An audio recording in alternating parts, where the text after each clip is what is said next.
Exactly 6 years ago, I was diagnosed with cancer for the first time at a birthday party in the middle of the kitchen at an Airbnb full of medical professionals in Breckenridge, Colorado. More specifically, the birthday girl herself, a dermatology physician assistant named Christine, who I had just met that afternoon, rolled my pants leg up to take a look at a mole that I had been mildly concerned about and just said, "Dude, you have cancer." Definitely an abrupt and unconventional way for someone to receive a cancer diagnosis. In fact, it was like in a movie when like the record scratches and everyone just goes, "Oh shit." It got real quiet.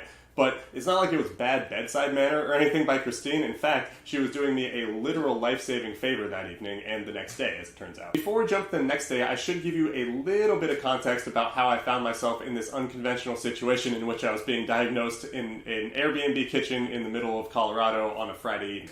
I had just recently turned 30 myself at that time, and I was in great physical shape. I had no secondary symptoms. There was no indication that I was about to be diagnosed with cancer, except I had this freckle or mole on my leg that was kind of like the size of a quarter, and it had slowly been changing colors and getting a little bit raised and getting scratched while I played basketball.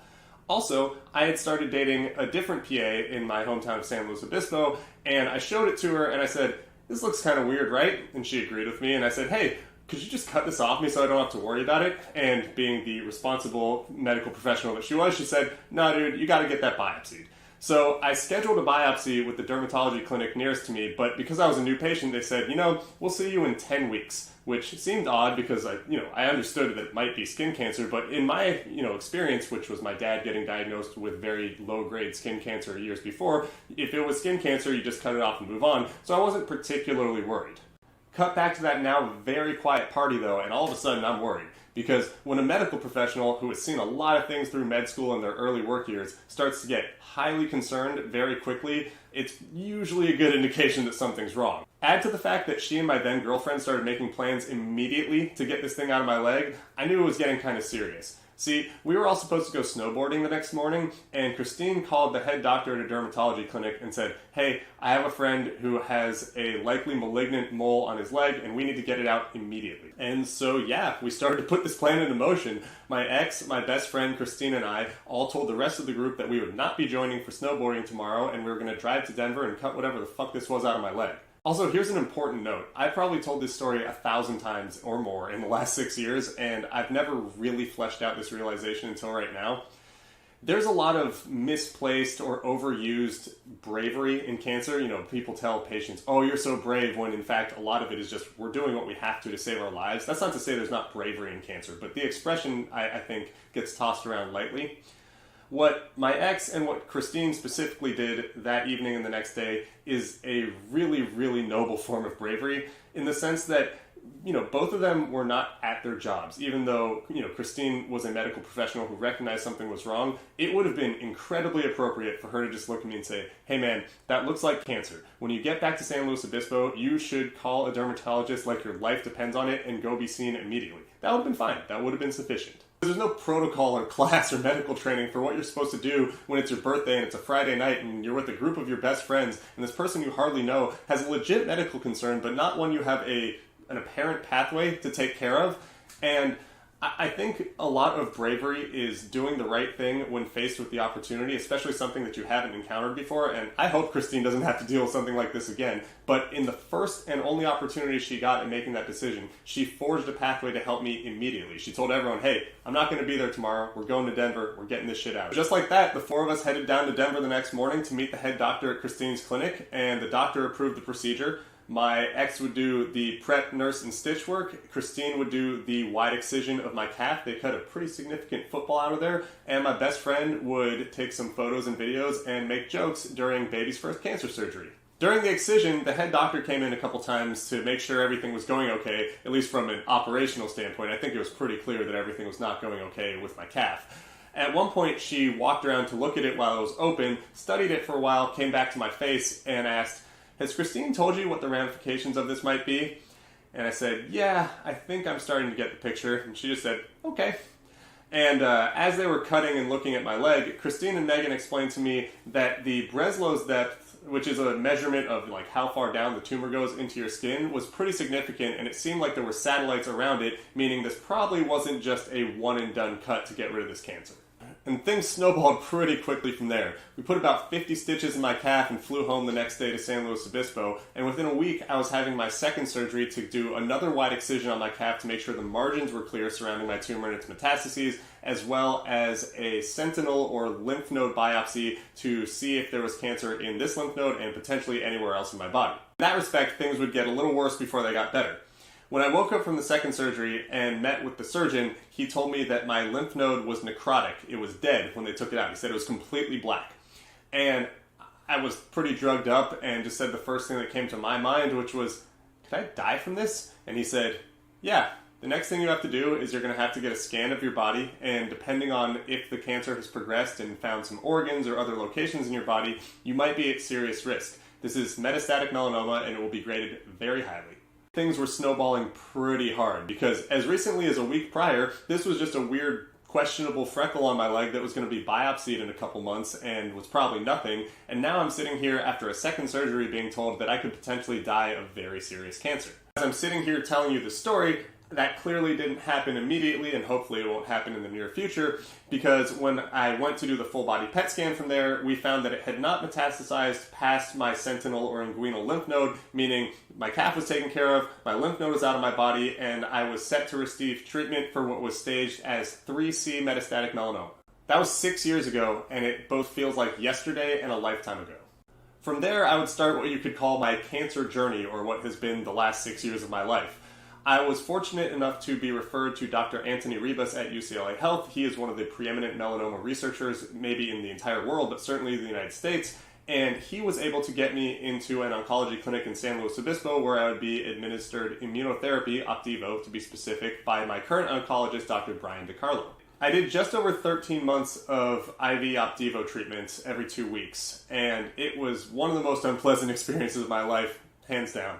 I hit many of the autoimmune side effects that are both good indications that your body is working well, but also highly uncomfortable. My thyroid shut down during treatment. I developed colitis. I got fevers. I was sick often. I was weak. I could not focus. My mental health was in shambles. I was depressed. I was anxious. I was scared. I just wasn't myself. I did go into remission after 14 months, but one of the biggest casualties was the relationship that Megan and I were developing at the time. I've talked about a lot of things on social media, including this channel or on Twitter or whatever, and the way that relationship went, by no fault of either party, was the hardest thing for me by far. I still haven't really spoken much about it, and at some point I will, but that just wasn't a thing that was able to grow and be sustained while either of us was under that much stress during an experience that no 30-year-old should ever go through, or his partner who had just met him. Whew. Shortly after entering remission, I was getting physically stronger, mentally healthy, and emotionally ready to get my life back, and then we went into a pandemic and a lockdown. Fun. Now, there were fun moments for sure. I had this mania and euphoria of someone who had just gotten healthy from cancer treatment, but at the same time, I was kind of given my freedom back by my body, and then it was taken away by the world, which was certainly frustrating. But at that point in time, I was just happy to have a chance at long-term health. If you stay in remission from stage 3 metastatic melanoma for 5 years, they generally deem you safe. But I only made it 4, and then I was diagnosed with a recurrence and stage 4, technically incurable metastatic melanoma. That was on February 24th of 2023, which is almost a year ago as I record this, and I inadvertently started this vlog the next day by recording a video to send out to my family and friends to give them an update on how my cancer had come back. Since then, I made the more intentional decision to continue chronicling my experience as a now stage 4 metastatic melanoma patient, including this vlog and other social media channels that I use as patient resources, patient advocacy, and just a way for me to talk to other cancer patients and their loved ones to help my mental health and to learn more about what other cancer patients are doing in the world. In what I would once again qualify as an incredibly fortunate turn of events relative to the existential threat of cancer, my immunotherapy treatment, which was dual drug, Opdivo and Yervoy this time, worked in just under 3 months. I entered back into remission. Also, I have wonderful support in my life, which makes things so much easier and so much less scary if I'm going to continue to face this as a chronic disease. I have a team at UCLA Health that I can talk to and I can trust. My family and friends are amazing at being supportive of me, and I have such a large network of people that are willing to take time out of their personal lives to make sure that I feel safe and okay and heard. I have a wonderful partner who, once again, has been unjustly put through this entire experience as her boyfriend has been diagnosed with cancer very soon into our relationship, but We're going to try and figure this out. That's all we can do, because that's all I can do, is try and figure this out. And part of figuring this out for me is continuing to document and share my experience on what it's like to live with metastatic melanoma and becoming more integrated into the online cancer community, which I have found incredibly valuable. And to demonstrate the power of this community and how sharing our experiences can have a profound effect on people that are far, far away from us, I'm going to end this video with a story about Christine, the PA, who helped me 6 years ago. Christine and I still stay in touch, but it's something to the amount of texting each other infrequently. And I posted a version of this story on Twitter the other day, and it completely blew up. And I mean, easily the most viral thing I've ever posted on social media, which is cool and fun and humbling and exciting, and I get to interact with a lot of people, and there's a lot of very kind comments, including specifically the job that Christine and my ex had done to make sure that I got taken care of in a timely fashion when I needed it most. And until yesterday, Christine and I did not follow each other on Twitter. In fact, I don't think either of us knew the other had an account. But the post made it to her timeline organically from a retweet by a PA that she follows, and she texted me to say, "Dude, this is nuts." And yeah, it is. Nuts in the sense that 6 years ago, Christine and I were total strangers, and she helped me on the day that would change my life completely, and maybe change hers a little bit. Nuts in the sense that as I'm sitting here 6 years later, including a stage 4 recurrence, I'm able to talk with hope about my cancer diagnosis, and I'm able to share it in a way that other people resonate with, and it finds Christine on a day when she least expected it. And it's nuts that I'm able to tell you guys this story on this day, nearly a year after I started this channel by accident, because I was just trying to let my friends and family know what was going on and preserve my sanity, and now this has become an integral part of my life and part of me being able to either live with cancer or hopefully recover from the damage that cancer has done over these last 6 years. As I sit here reflecting on 6 years as a cancer patient, including right now being in remission, I just get to be happy. Anything can happen. It's stage 4 metastatic melanoma, meaning nothing is given. I don't want to be arrogant and say, hey, it'll be fun to reflect on another 6 years of this. It'll be fun to reflect on one more day of this, and that's all I can do. Each and every day I just want to reflect on the journey that I've been on and what might come in the future if I'm lucky enough to experience it.